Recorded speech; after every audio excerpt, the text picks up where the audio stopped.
நீங்கள் ஆட்சியில் இருக்கும்பொழுது ஏன் இதை பற்றி சிந்திக்கவே இல்லை? மறுபடியும் சொல்கிறோம் ஹிந்தியை நாங்கள் திணிக்கலைன்னு. கூட்டணி பற்றி கேள்வியே கேட்காதுங்க. அப்புறப்படுத்தப்பட வேண்டிய ஒரு கட்சி திராவிட முன்னேற்ற கழக ஆட்சின்னு சொல்லியிருக்கிறார். உங்களை யார் இன்னொரு தமிழ் பல்கலைக்கழகத்தை கொண்டு வர வேண்டாம்னு சொன்னது? மதுரை எப்படி தமிழ் வளர்த்ததோ அதே போல பாஜக தமிழை வளர்த்து கொண்டிருக்கிறது. தேசிய புதிய கல்விக் கொள்கையில் பிரதான மொழி தமிழ் மொழி. ஆனால் தமிழகத்தில் ஏதோ தமிழ் ஒழிக்கப்படுகிறது என்பதை போன்ற ஒரு தோற்றத்தை கொண்டு வருகிறார்கள். ஆனால் திராவிட முன்னேற்ற கழகம் பலமுறை ஆட்சியில் இருந்தும் அடிப்படை கல்வியை தமிழில் கொடுக்கவில்லை. பட்ட படிப்பு வரை தமிழ் தெரியாமலேயே ஒருவர் தேர்வு செய்ய முடியும். அப்படிப்பட்ட சூழ்நிலையில் மரியாதைக்குரிய நமது உள்துறை அமைச்சர் நேற்று ஒரு கருத்தை சொல்லி இருக்கிறார். எல்லா மாநிலங்களிலும் அவரவர்கள் மொழியில் மருத்துவம் பொறியியல் வந்துவிட்ட போது தமிழ் என்று சொல்லுகிறீர்களே, நீங்கள் ஏன் தமிழில் மருத்துவத்தையும் பொறியியல் கல்லூரியும் கொண்டு வரல? அதே மாதிரி உலகமெல்லாம் சமஸ்கிருத பல்கலைக்கழகம் இருக்குன்னு சொல்றீங்க. தமிழ்நாட்டில் ஒரே ஒரு எம்ஜிஆர் அவர்கள் நிறுவிய தமிழ் பல்கலைக்கழகம். உங்களை யார் இன்னொரு தமிழ் பல்கலைக்கழகத்தை கொண்டு வர வேண்டாம்னு சொன்னது? அதை மாதிரி இந்தி திவாஸ்னு கொண்டாடுறாங்கன்னு சொல்றாரு. தமிழ் தினம் மாதம் கொண்டாடலாமே. நீங்க தானே ஆட்சியில் இருக்கீங்க, அதற்கு வழிவகை செய்தால் என்ன?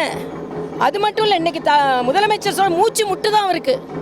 எப்படி மூச்சு முட்டுதான்னா, மத்திய அரசின் திட்டங்கள் எல்லாம் ஹிந்தியில் இருக்கான், ரயில் பேர் ஹிந்தியில் இருக்கான். நான் கேட்குறேன், நீங்கள் ஆட்சியில் இருக்கும்போது மூச்சு முட்டலையா?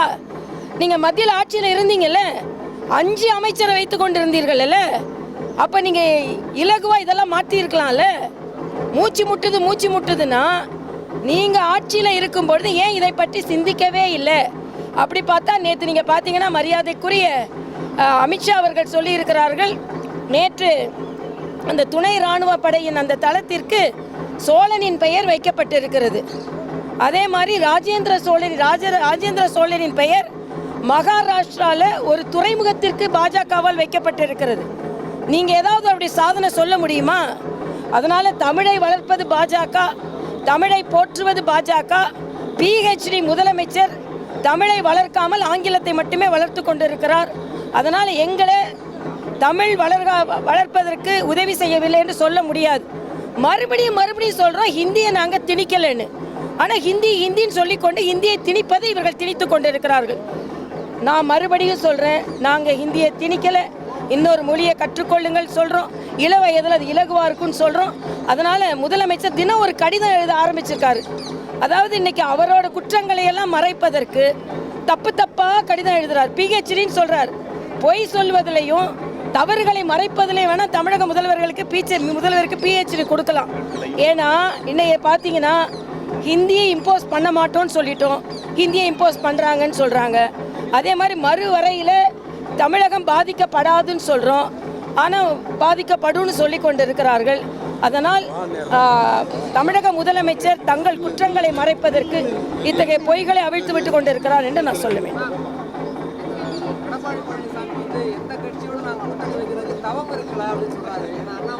நான் தமிழக பத்திரிகை சகோதரர்கிட்ட ஒரு கோரிக்கை வைக்கிறேன். ஒரு 6 மாதத்துக்கு கூட்டணி பற்றி கேள்வியே கேட்காதுங்க. ஏன்னா 6 மாதத்துக்கு தான் இனிமேல் தான் எல்லாம் கூட்டணி அதை பற்றிலாம் பேசலாம். நான் தம்பி விஜயை நான் பாராட்டுறேன். இன்னைக்கு மகளிர் தினத்துக்கு வாழ்த்து சொல்லும்போது நேரடியாக அப்புறப்படுத்தப்பட வேண்டிய ஒரு கட்சி திராவிட முன்னேற்ற கழக ஆட்சின்னு சொல்லியிருக்கிறாரு. அதுதான் எங்களது குறிக்கோளும் நான் இன்னைக்கு காலையிலே சொன்னேன். பெண்களுக்கான பாலியல் பலாத்காரங்கள் அதிகரித்து விட்டது, பெண்களுக்கான குற்றங்கள் அதிகரித்து விட்டது. பெண்கள் தினத்தை உண்மையாக கொண்டாட முடியும் என்றால் 2026இல் இந்த திராவிட மாடல் அரசு நீக்கப்பட வேண்டும், ஒதுக்கப்பட வேண்டும். அப்பதான் பெண்கள் பாதுகாப்பாக இருக்க முடியும். ஆக இந்த திராவிட முன்னேற்ற கழக அரசை அப்புறப்படுத்துவதற்கு என்னென்ன முயற்சிகள் எங்களால் செய்ய முடியுமோ அதை நாங்கள் செய்வோம்.